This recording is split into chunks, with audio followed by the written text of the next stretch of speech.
Voy a presentar a quien nos acompaña hoy, que es Karen Baucló, que nos acompaña en este caso para reflexionar y trabajar sobre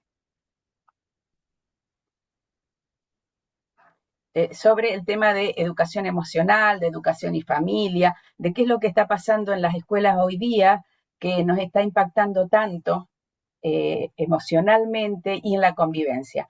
Así que voy a primero a ingresar a gente que está ahí en la sala de espera y voy a hacer la presentación. Karen Baucló es especialista en el ámbito educativo y psicopedagógico, con una profunda vocación por la educación emocional y el abordaje familiar integral. Actualmente cursa el doctorado en Educación y Desarrollo Humano en la Universidad Autónoma de Encarnación, formación que complementa a su maestría en abordaje familiar integral y a su licenciatura en psicopedagogía. Su experiencia profesional abarca roles directivos y de coordinación estratégica, siendo actualmente presidenta y fundadora de la Fundación Entre Pares. Fue asesora pedagógica en la elaboración de la Ley de Educación Emocional Misionera y continúa como coordinadora provincial de Educación Social y Emocional en el Ministerio de Educación de esa provincia. Cuenta con una vasta trayectoria en el sistema público y privado, desempeñándose como coordinadora y profesora en instituciones de Argentina y Paraguay. Es autora con un enfoque centrado en la ternura y la afectividad como herramientas pedagógicas. Tiene varias obras en este sentido. Como conferencista internacional y evaluadora científica, su trabajo se enfoca en la innovación educativa, el bienestar docente y la protección de derechos. Su perfil combina rigurosidad científica con una mirada humana, posicionándola como una referente en la transformación de las prácticas escolares a través del vínculo y la sensibilidad social. Bueno, mi nombre es Nilda Palacios y soy la coordinadora de Fundación Santillana y tenemos el gusto, como les decía, de presentar a Karen, que nos va a acompañar durante este taller para reflexionar sobre estas cuestiones que nos están interpelando permanentemente en las escuelas. Así que directamente le doy la palabra a Karen para que, para que empecemos. Trataremos de ser puntuales. Si tienen consultas, voy a abrir el chat para ir viéndolos también. Podemos ir respondiéndolas. Así que adelante, Karen. Bueno, muchísimas gracias, Nilda, por este espacio, por esta invitación y a través tuyo a toda la Fundación Santillana, que esta institución de tanto renombre y tanta trayectoria. Para mí, en lo personal, es realmente un muy emocionante y un honor compartir con vos y con todos. Y bueno, aprovecho para saludar a la gente que se está conectando de diferentes puntos. Me imagino, ¿no? De diferentes lugares. Hay nombres que por ahí vi pasar, que los puedo reconocer y bueno, tantos otros que iremos seguramente compartiendo, ¿no? Así que bueno, bienvenidos a todos y a todas, muchísimas gracias por este espacio y vamos a arrancar, ¿no? Voy a compartir la pantalla como para poder dar inicio a, ahí está. Cualquier cosita ustedes me indican si se ve, se escucha y demás. Sí, como siempre digo, bueno, acá en este caso es un apoyo visual más que nada para poder ir ahí construyendo juntos también desde un lenguaje gráfico y medio cognitivo. Me gusta pensarlo así, me parece que los apoyos visuales tienen esta maravilla. Bien, tejiendo lazos, ¿no? La importancia de las habilidades relacionales en el tejido escolar. Este es uno de los temas que nos interpela en los últimos años, sobre todo en estos tiempos tan complejos. Y antes de avanzar, quiero poder decirles, contarles desde qué lugar les voy a hablar.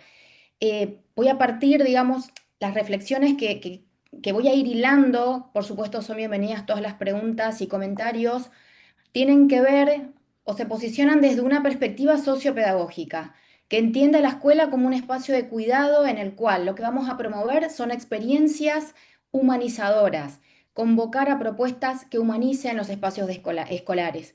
Partimos desde ese lugar para poder trabajar lo que se conoce como políticas de cuidado en las escuelas, ¿no? Las políticas de cuidado son una forma particular de pensar las relaciones humanas. Por eso hoy vamos a hablar de esta particularidad que tiene el cómo me vinculo con el otro. ¿Por qué es tan importante hablar de esto? Porque de alguna manera es el punto inicial para pensar en esto tan grande que tiene que ver con el cuidado y con el acompañamiento dentro de las escuelas. Por eso me gusta dejar en claro esta lente desde la cual hoy les quiero compartir, a lo cual también voy a agregar que me gusta hablar mucho de la escuela que cuida, ¿no? Y esta escuela que cuida recibe, acompaña desde la sensibilidad y la singularidad, dos conceptos maravillosos que en otra oportunidad les iré seguramente dejando autores como para profundizar. Pero sobre todo quiero dejar en claro que entiendo y reconozco al sujeto que aprende como un sujeto relacional, histórico y sentipensante. Vamos a incorporar esta categoría, esta característica al sujeto que aprende y también vamos a ver a un docente posicionado desde un rol desde el cual puede, o mejor dicho, promueve o tiene, vamos a decir que tiene desde ese rol una potencialidad transformadora, otro concepto maravilloso. Entender el rol desde una potencialidad transformadora nos va a dar luz para seguir adelante, para entender de que hay cosas que se pueden cambiar. Frente a escenarios desesperanzadores por ahí o desmotivadores, perdón, entender esta potencialidad transformadora es sin lugar a dudas clave para pensar la escuela que viene y la escuela que estamos construyendo. Dicho esto, les voy a proponer ahora pensar desde dos planteos, ¿no? Esto que acabo de explicar como inicio, lo voy a tratar de resumir en dos planteos, en dos miradas.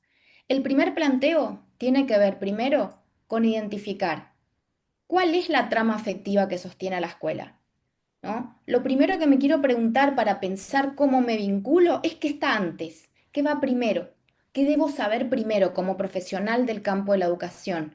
Por eso la pregunta tiene que ver con cuál es la trama afectiva que sostiene tu experiencia de aprendizaje, de enseñanza, cómo es tu escuela en este sentido. Y acá les comparto una brevísima aproximación. Me imagino cuando hablo de tramas, de tejidos, de estos escenarios, de estos tejidos simbólicos, aparece esta primera red. Miren la cantidad de emociones. Y acá no se agota, hay muchísimas más.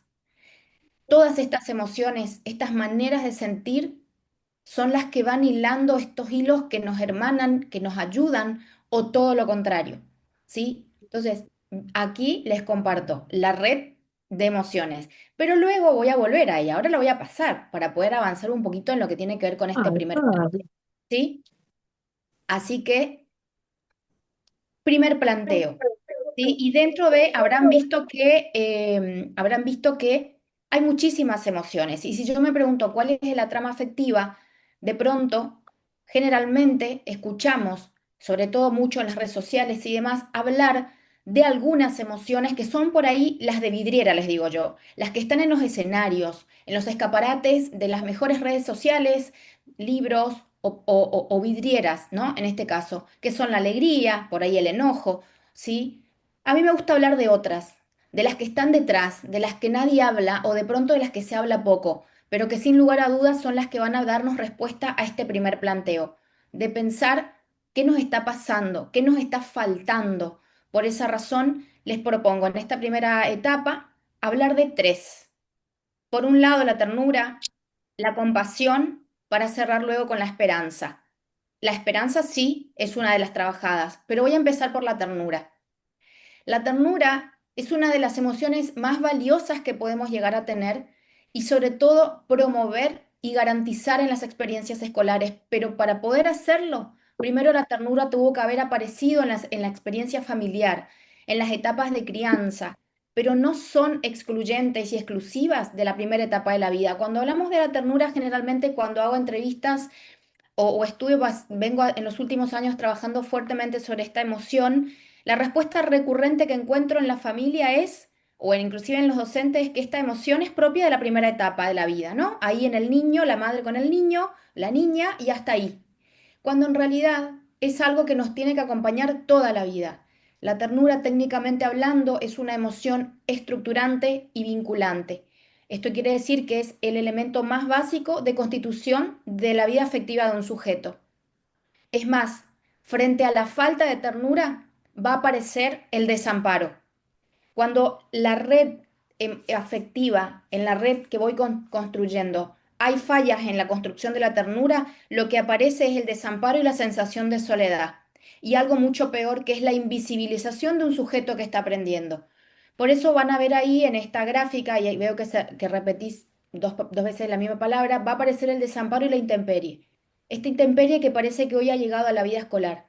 Sujetos o adolescentes, infancias, desmotivadas, cansadas, desatentas, ¿no? Sin tanto sentido, y esto es algo que también lo quiero problematizar, lo que tiene que ver con el sentido. Bueno, pues para poder entender eso, debo partir acá. Y la pregunta es, ¿cuán tierno soy? ¿Y cuánta ternura hay en cada una de las decisiones que yo puedo y decido llevar adelante en los espacios de trabajo? La ternura me predispone a mirar al otro. Sí o sí es la ternura la que permite que yo pueda no solo ceder a la existencia de un otro, sino entender la riqueza que se da en la construcción vincular. Es más, la ternura va a abrir el camino y el recorrido a una de las competencias emocionales que la vamos a ver más adelante, pero que yo ya acá la anticipo, que es la empatía, una palabra súper trillada, un concepto que está muy presente, muy latente permanentemente en los discursos actuales, pero que muy poco se la implementa. Porque la empatía no solo tiene que ver con la capacidad de ponerme en el lugar del otro, sino tiene que ver con la capacidad de sentir con el otro, de interpretar o por lo menos acercarme a la interpretación del sentir del otro y de la manera de ver el mundo. ¿Para qué? Para tomar una conducta prosocial, de la cual voy a retomar. Ahora, fíjense cómo, digo, yo para explicar violencias en las escuelas, desmotivación, falta de sentidos, empiezo a hurgar en esta historicidad, voy a hablar de trayectorias afectivas, ¿sí? Y miren la relación directa que hay entre una y la otra. Entonces, dicho esto, vamos a pasar a la compasión, ¿no? De alguna manera. La compasión va a ser otra emoción valiosísima. Y seguramente alguno estará diciendo, pero ¿por qué la compasión? Porque hubo un momento en la historia, hace muy poquito, que la compasión era entendida como una emoción un tanto incómoda, un tanto inclusive vista como una emoción que si yo la decía y digo, siento compasión hacia el otro, y era un poco, ¿no? Como marcaba una relación de poder por ahí muy asimétrica o hasta incomodaba. Bueno, nada más lejano que esto. ¿Sí? Esa es más bien una construcción histórica, y bueno, si bien todas las emociones son construcciones histórico-sociales y relacionales. La compasión es muy valiosa porque, bueno, ya en su etimología lo que nos va a permitir entender es, bueno, este sentir con, ¿no? Sí, en su etimología significa sentir con el otro, sentir juntos. Entonces, la compasión de la mano de la ternura fortalecen este proceso en el cual un sujeto va empezando a interactuar en el mundo entendiendo que su existencia es tan valiosa como la de los demás. Y podemos pasar y hacer de un encuentro intra e intergeneracional, tanto generacional como vincular, a una experiencia comunitaria de cuidado. Sí o sí, la ternura, la compasión y la esperanza dan cierta garantía del desarrollo del cuidado. Del cuidado, digo, no solo como política pública educativa, sino como gesto comunitario. Todos podemos cuidarnos, pero para hacer esto tenemos que haber aprendido a hacerlo. De lo contrario, no lo haremos. ¿Sí? Entonces, no es casual cuando vemos situaciones de violencia o de desinterés por la vida del otro preguntarnos, o mejor dicho, es interesante preguntarnos cuán querido ha sido esta persona, este sujeto, cuánta ternura hay en su trayectoria y en su experiencia. Digo, son investigaciones muy interesantes que de alguna manera aportan un dato más para entender esta complejidad sobre la cual hoy transitamos. Voy a volver sobre la empatía, ¿sí? Eh, en breve. Entonces, digamos, fíjense lo interesante de por ahí pensar y hablar, por eso soy medio defensora de las emociones que no están en la primera plana del diario, sino en las otras, en las que, porque hay un montón, verán que hay un montón, hay muchísimas. Y me gustaría también decir esto de que las emociones y los sentimientos que componen juntos lo que se denomina dimensión afectiva son construcciones sociales pero son históricas y son focales. Esto quiere decir que también para entender un clima social de época, es importante hacer lecturas mucho más amplias. Esto quiere decir que, digo, la manera de sentir es muy propia de una región, de un lugar y de un momento. Por eso vamos a hablar de emociones de época. Por eso hoy estamos atravesados por diferentes situaciones conflictivas que quizá obviamente en años anteriores, épocas pasadas, no lo había. Y no tiene que ver esto solo con el desarrollo tecnológico, que bueno, es un punto que el cual lo voy a mencionar más de manera superflua, digamos, pero no porque no sea importante, sino que porque también es parte de las preguntas que hoy nos convocan. ¿Cuánto impacta este desarrollo tecnológico dentro de los cambios que estamos observando? ¿No? Y me gustaría solamente retomar, partiendo de esta pregunta, un aspecto. Uno de los puntos que hoy vemos a partir de estos desarrollos y de por ahí de jóvenes o adolescencias que se encierran, de adolescencias que empiezan a transitar en subculturas digitales desde el anonimato, es que lo que se empieza a perder es, o lo que está en juego, mejor dicho, hoy, entre tantas otras cosas, es la experiencia comunitaria, ¿sí? Porque empezamos a ser individualidades, ¿no? Y fíjense, voy a usar otra palabra, hablamos siempre de sujetos sociales, pero hoy empezamos a ver individualidades anónimas. Entonces, lo que hoy está en juego es la experiencia comunitaria. Y para la construcción de redes de sostén y de un tejido sólido que garantice la autoestima, los proyectos de vida, las ganas de seguir adelante, necesito una experiencia comunitaria basada en una red afectiva, cara a cara, corporal, genuina, tangible. Entonces, también la pregunta es, em, ¿qué nos pasa que estamos acompañando o de pronto sin darnos cuenta también permitiendo las distancias corporales? La corporalidad es otro punto sobre el cual me parece valioso avanzar. Pero bien, eh, hasta acá. Voy a incorporar ahora el segundo planteo y les pido, insisto, no hay problema con el tema de por ahí las preguntas. El segundo planteo ya va a tener que ver de lleno con las habilidades sociales, ¿no? Las habilidades sociales. ¿Qué tipo de interacciones estoy generando? Me voy a preguntar esto. Ahora me voy a preguntar esto. ¿Qué tipo de interacciones estoy generando? ¿Cómo siento? ¿Cómo veo el mundo a partir de lo que siento? ¿Cómo se construye una trama afectiva dentro de mi comunidad escolar? Y ahora voy a preguntarme qué tipo de interacciones estoy generando a partir de estas tramas afectivas. ¿Por qué?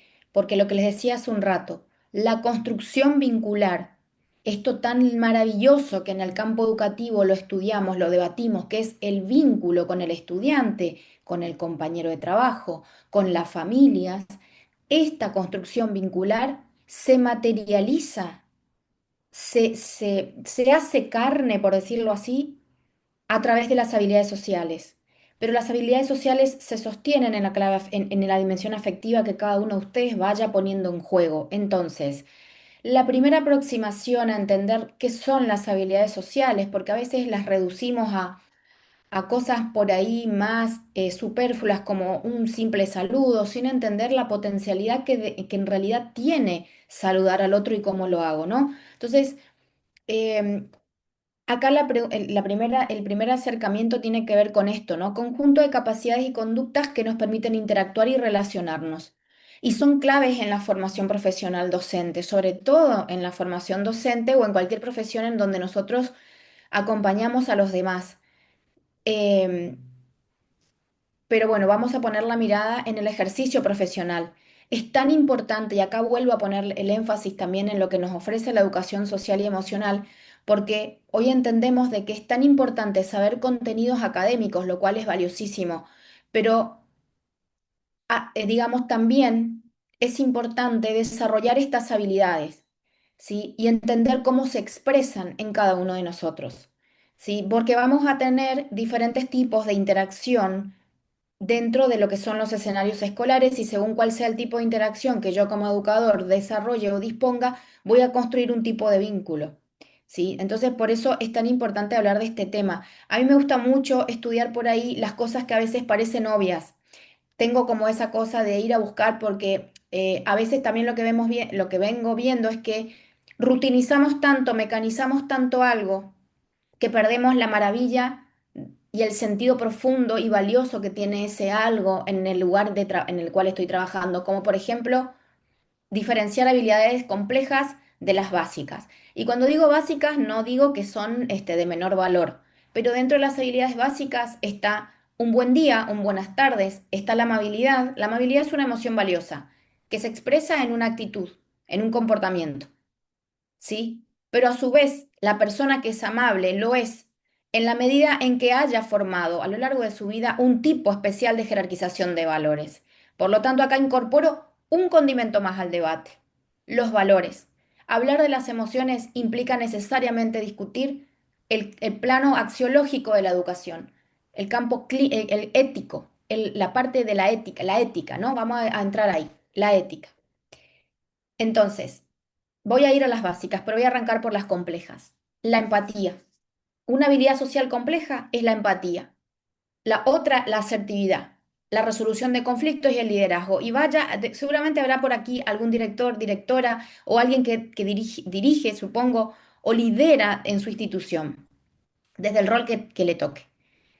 Dificilísimo, complejo, ¿no? Pero permanentemente requiere de un talento en el cual nosotros vamos desarrollando acuerdos, pero ya voy a acuerdos, desacuerdos, negociaciones, diálogos, digo, pero voy a entrar con la empatía. La empatía, como yo les decía, em, es muy profunda, es la competencia emocional dentro de la teoría de la educación emocional, es la competencia más grande, digamos, por ponerle una imagen visual, ¿no? Es la más compleja, la más difícil de lograr.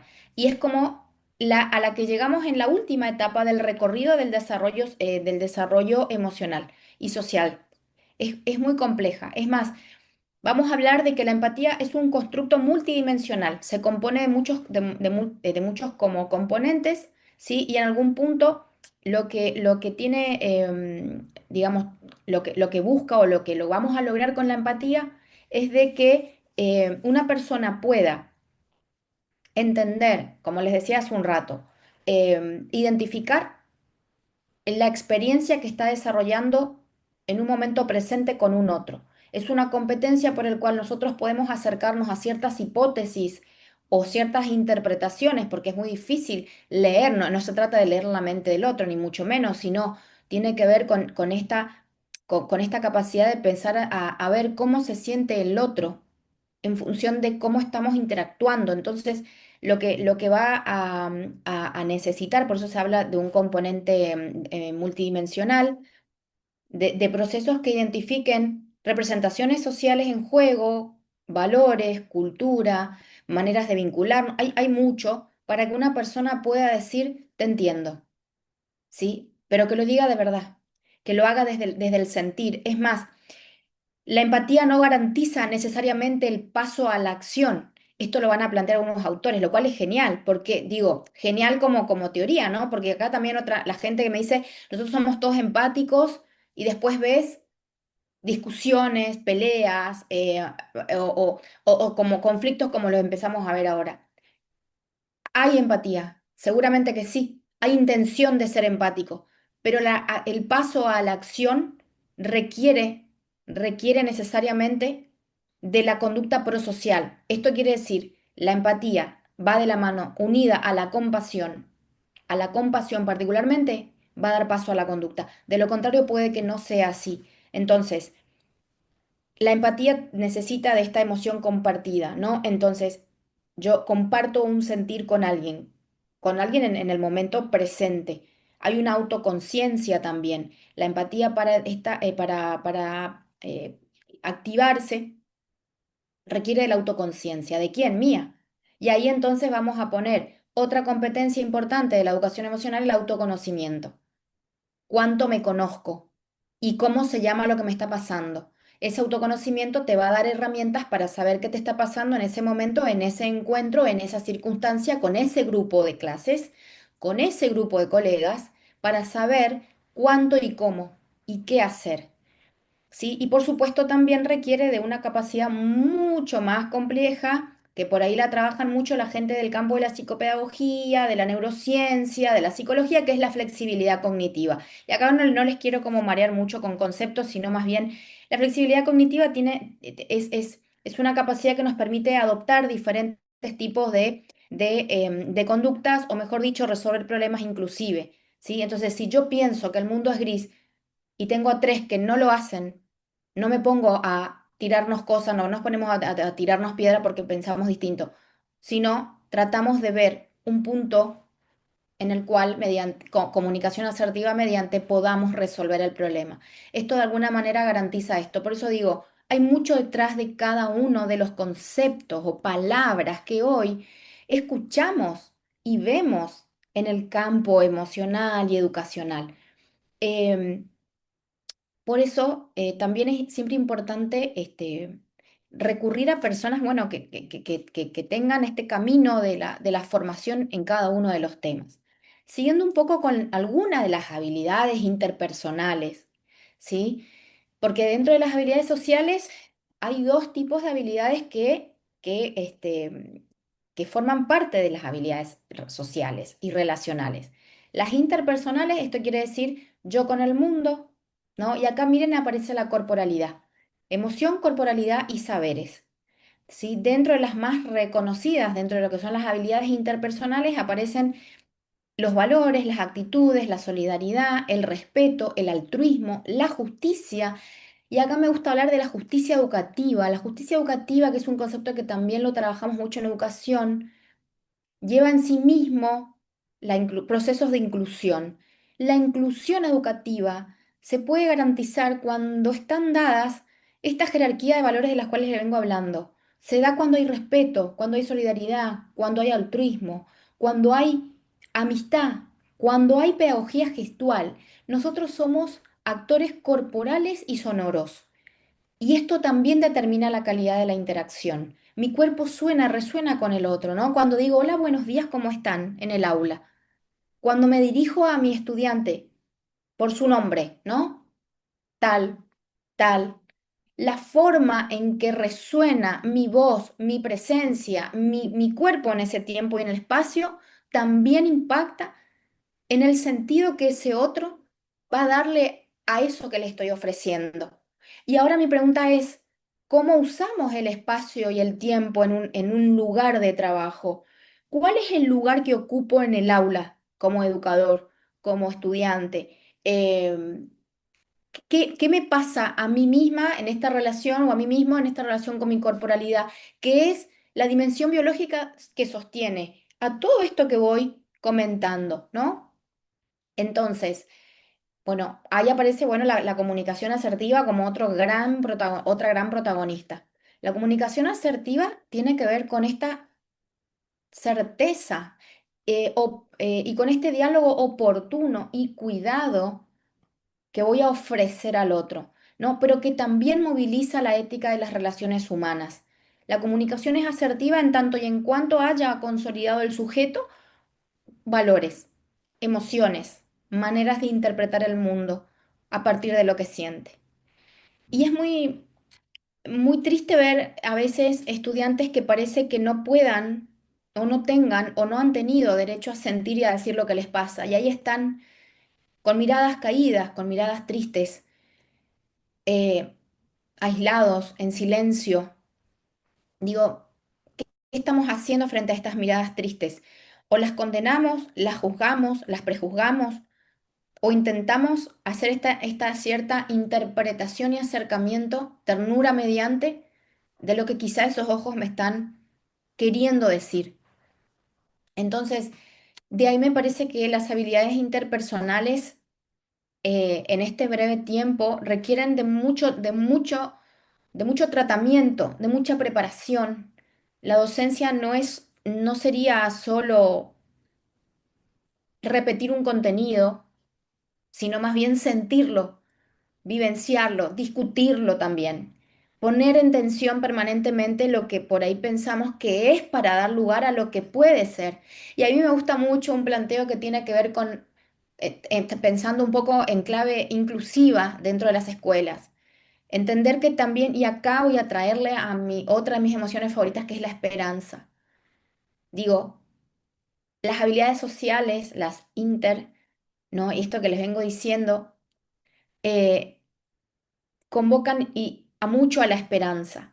Por eso digo, hablemos en clave inclusiva, porque hay un autor que va a plantear que un docente inclusivo es aquel que entiende que el estudiante transita un todavía no, comillas, ¿no? Todavía no. Si yo me quedo en este no puede, no participa, no me mira, no viene, ¿no? La pregunta es pensar, o más bien que la pregunta, la invitación es a pensar desde este todavía no lo hace.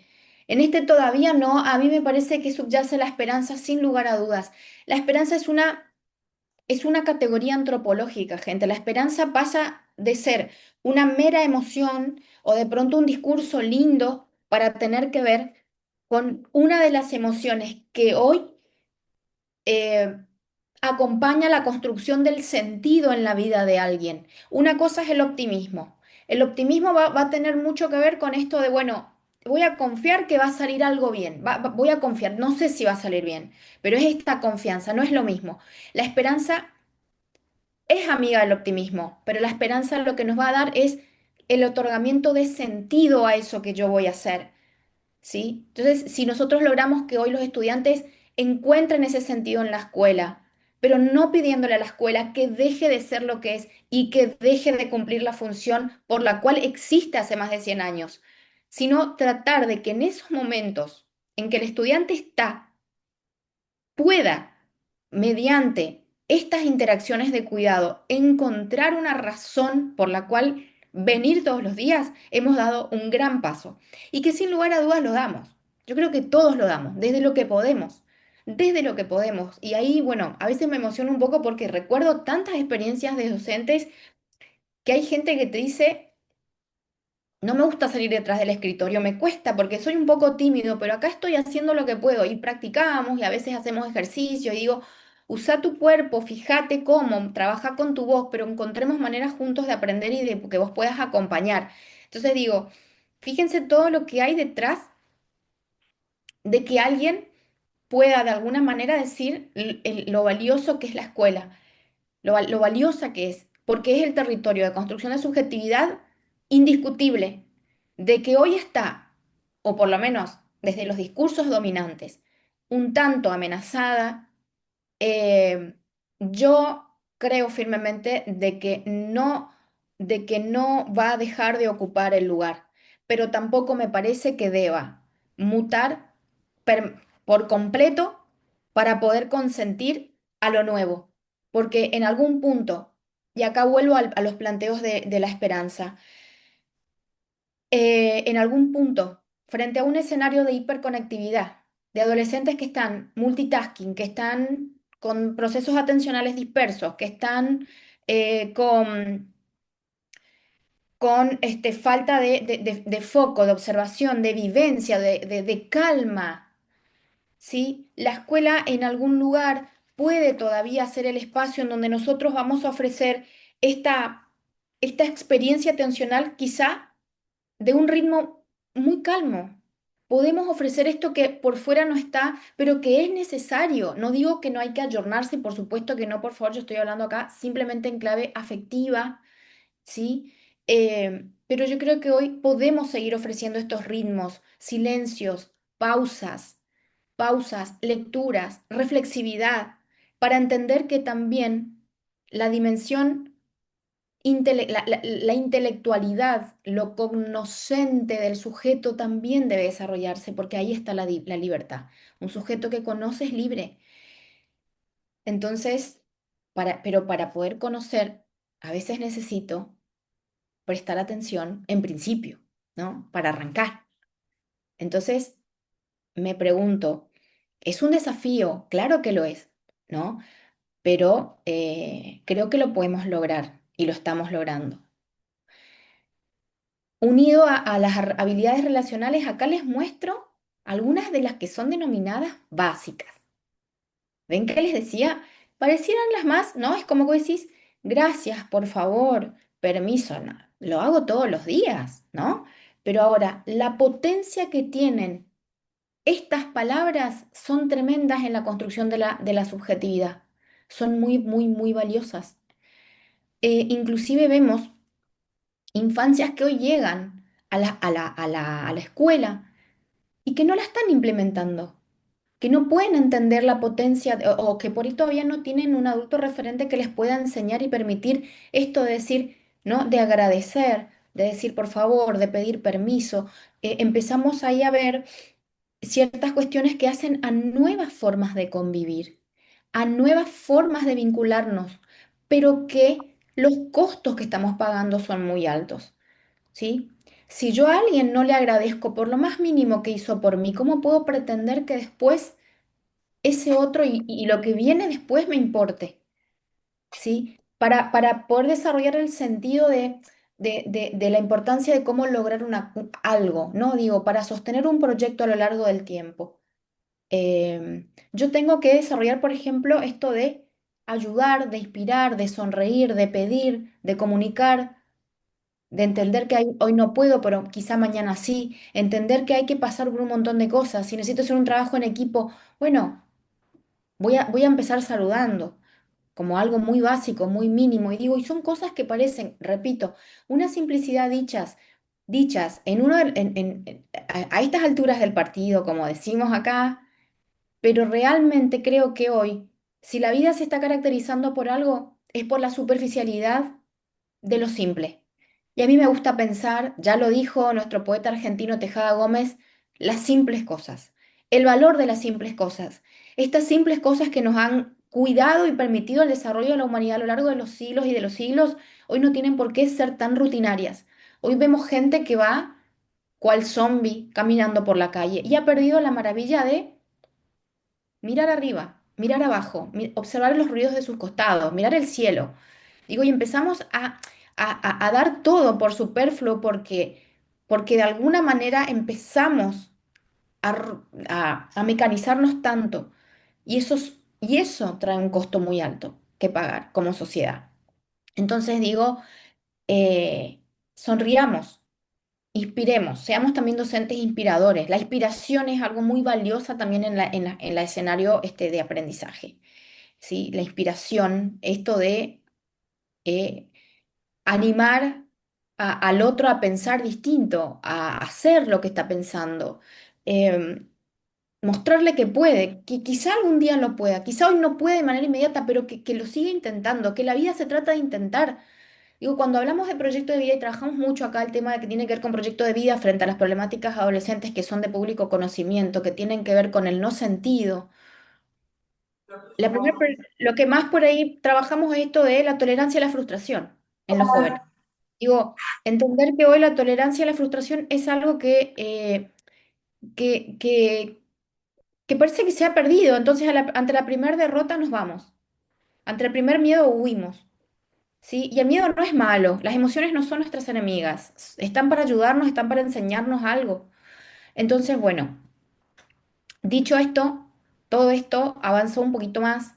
Fíjense cómo y ahora sí, las emociones nos permiten significar el mundo y aprender.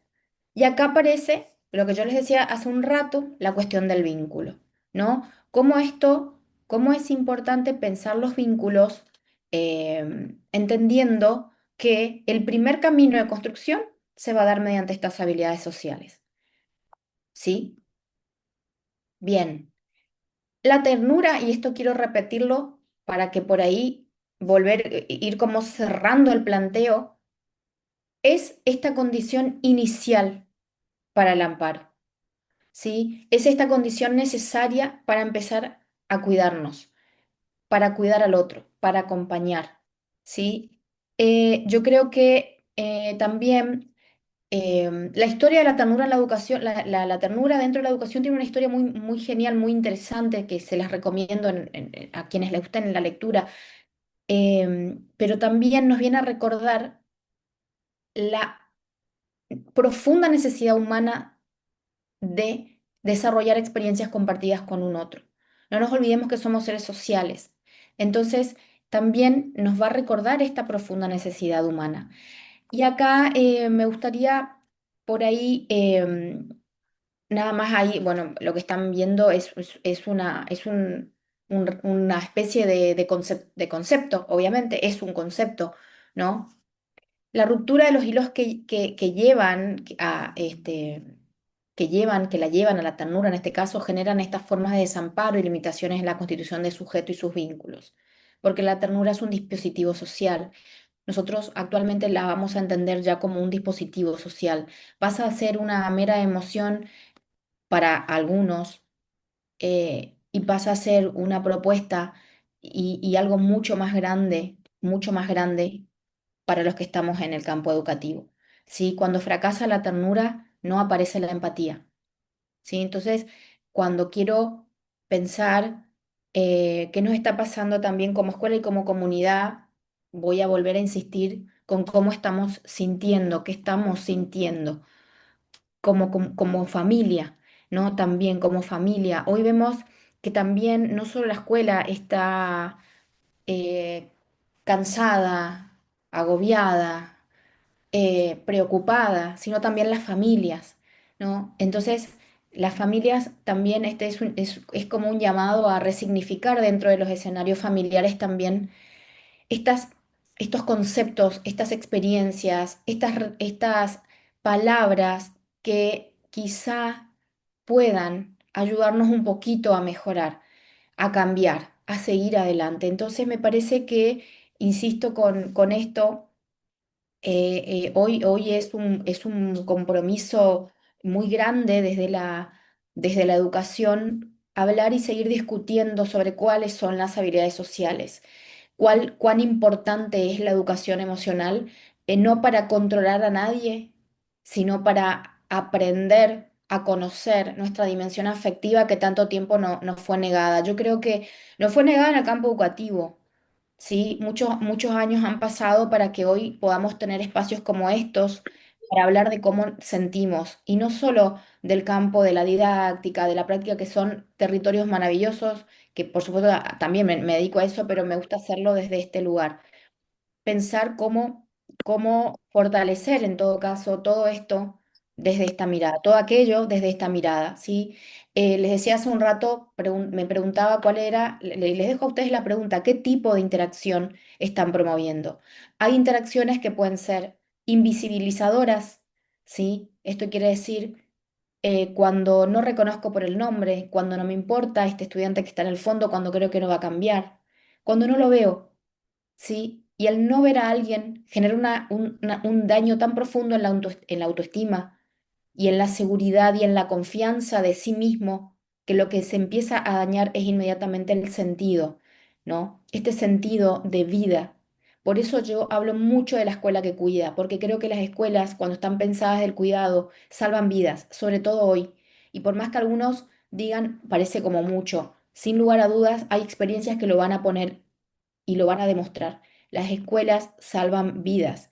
¿Por qué? Porque cobijan, porque están ahí, porque ofrecen desde lo que pueden. Y yo creo que hoy también, justo hoy veía un portal en una noticia, una portada, perdón, de una página de un diario muy reconocido, decía escuelas colapsadas, desesperanzadas. ¿No? Algo como que vos decís eso y lees eso y parece que hemos tirado la toalla todos. Y creo que no es así. Creo que todos están haciendo lo que pueden. ¿De que hay esa esperanza? La hay. La hay porque hemos perdido lo comunitario. Estamos en eso.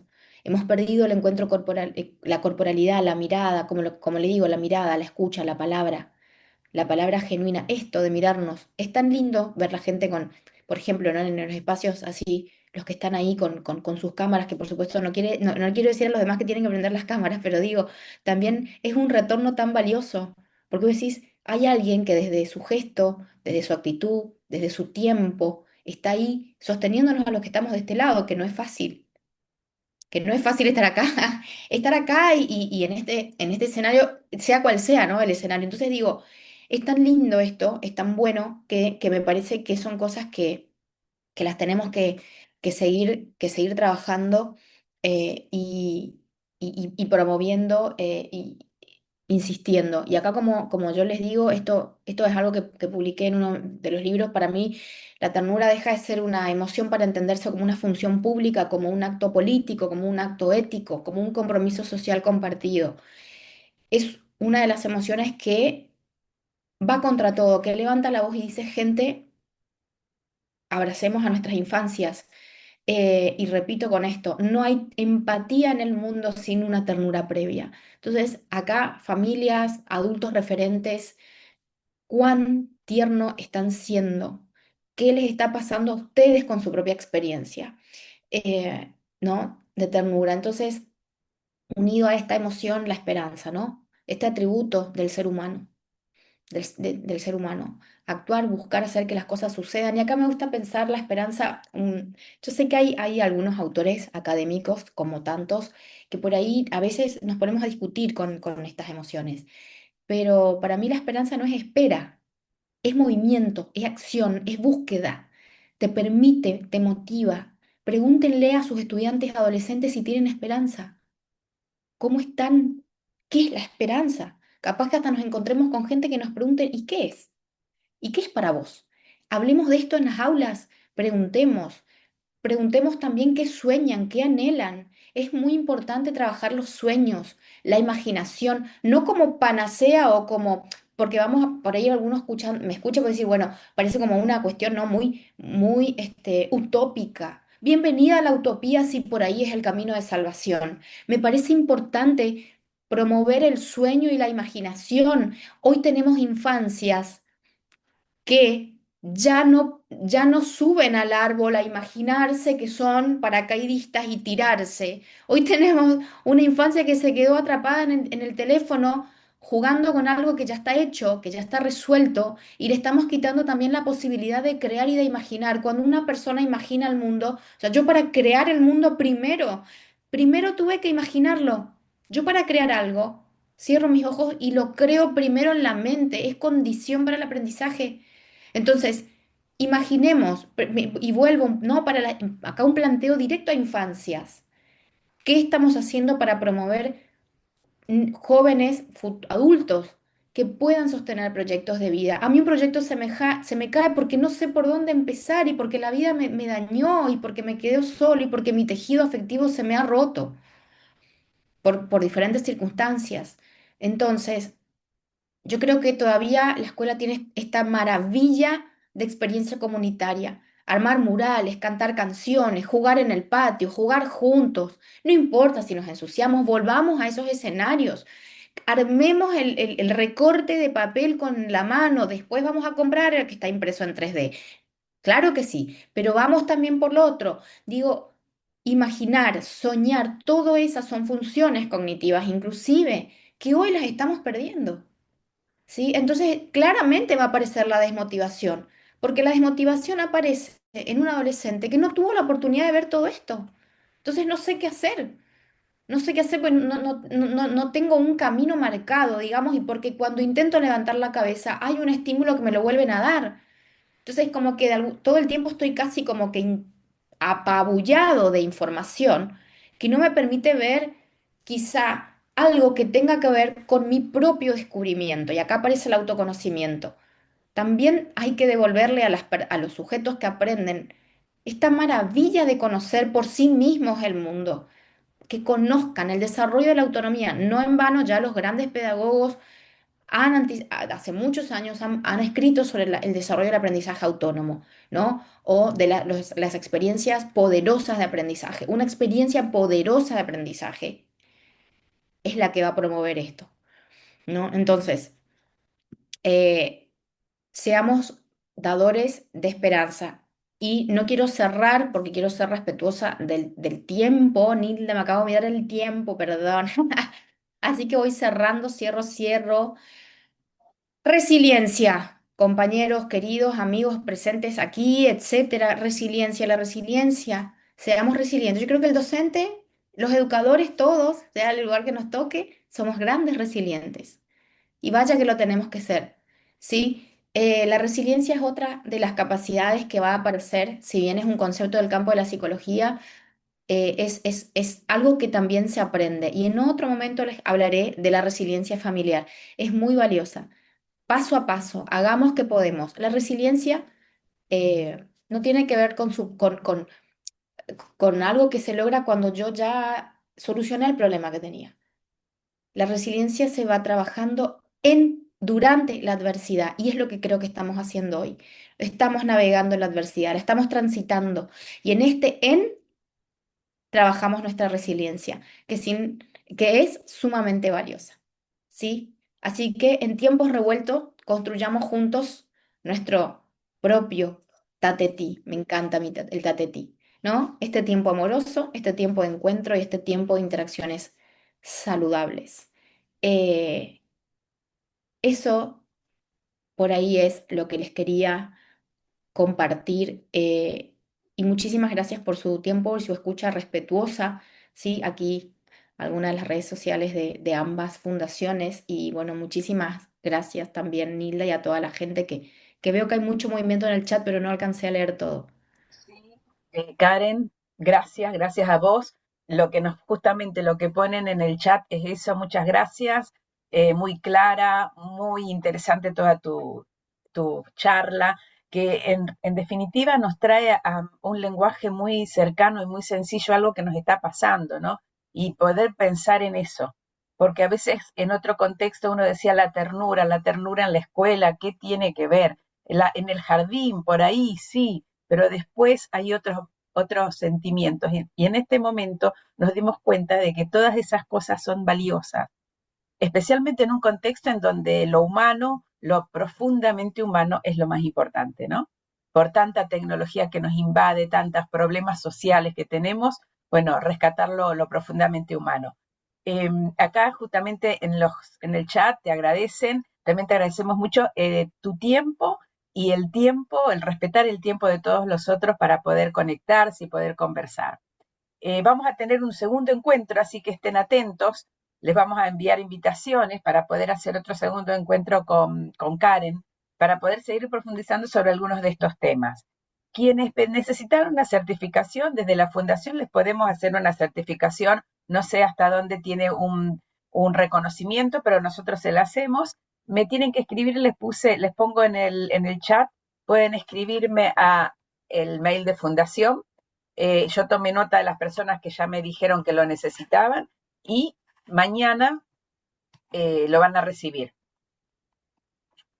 Estoy escribiendo en el chat la dirección, me escriben ahí, me dicen que participaron y lo necesitan y se los envío. Bueno, muchas gracias. Gracias, Karen, y quedamos en contacto para la próxima. ¿Hay alguien que levantó la mano? Mora Lamperti o Iamperti. No sé si necesita certificado o quiere decir algo. Ya está. Bueno, muchísimas gracias y nos vemos en la próxima. Muchísimas gracias a vos, Nilda, y a toda la gente que está ahí participando y respondiendo también. Muchas gracias, muy amable y buena semana para todos.